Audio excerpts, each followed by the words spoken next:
ఈ antiviral drugs వలన కూడా ఈ వైరస్ బట్ ఈ యొక్క వైరస్ అనేది సెల్ఫ్ లిమిటింగ్ డిజీజ్. అంటే ఇది 2 వారాల్లో తనంత తాను మన బాడీలో ఉన్న ఇమ్యూన్ సిస్టమ్ ద్వారా కానీ లేకపోతే మనం తీసుకున్న వ్యాక్సిన్ ద్వారా కానీ ఈ యొక్క వైరస్ నాశనం చేసి మనం 14 రోజుల్లో రికవరీ ఆస్కారం ఉంటుంది. సో భయపడాల్సిన అవసరం లేదు. ఎవరికైతే ఇమ్యూనిటీ తక్కువ ఉందో వాళ్ళు హైలీ న్యూట్రిషియస్ ఫుడ్, మంచి బూస్టింగ్ అంటే బాడీలో రోగ నిరోధక శక్తిని బూస్ట్ చేసే మంచి nutritious diet, green salads, green vegetables, dry fruits, even non veg కూడా తీసుకోవచ్చు.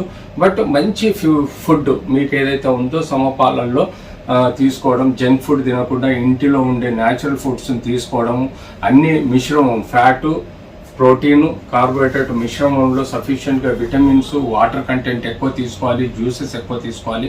తద్వారా మీ బాడీలో ఉన్న ఇమ్యూన్ సిస్టమ్ రోగ నిరోధక శక్తి బూస్ట్ అవుతుంది. దానికి తోడుగా మీకు తీసుకున్న వ్యాక్సిన్, ఇప్పుడు తీసుకున్న బూస్టర్ వ్యాక్సిన్ కానీ డెఫినెట్లీ బాడీలో యాంటీబాడీస్ని ప్రొడ్యూస్ చేసి మిమ్మల్ని మీకు ప్రొటెక్షన్ ఇస్తుంది. సో ఫ్రెండ్స్, వరి అవ్వకండి, టెన్షన్ పడకండి. WHO రొటీన్గా మనల్ని అలర్ట్ చేస్తుంది, ICMR అలర్ట్ చేస్తుంది.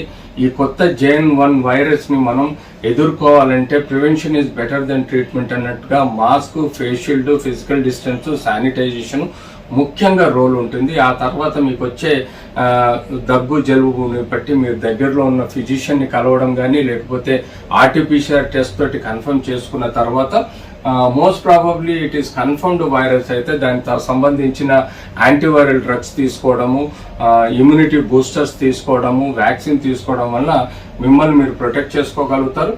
వీలైనంత వరకు మీరు పాజిటివ్ వస్తే ఐసోలేట్ అవ్వడం బెటర్. ఫ్యామిలీ మెంబర్స్ నుంచి మిమ్మల్ని మీరు కాపాడుకుంటూ మీ ఫ్యామిలీ మెంబర్స్ కాపాడుకోండి, ఐసోలేట్ అవ్వండి, సింగిల్ రూమ్లో ఉండండి.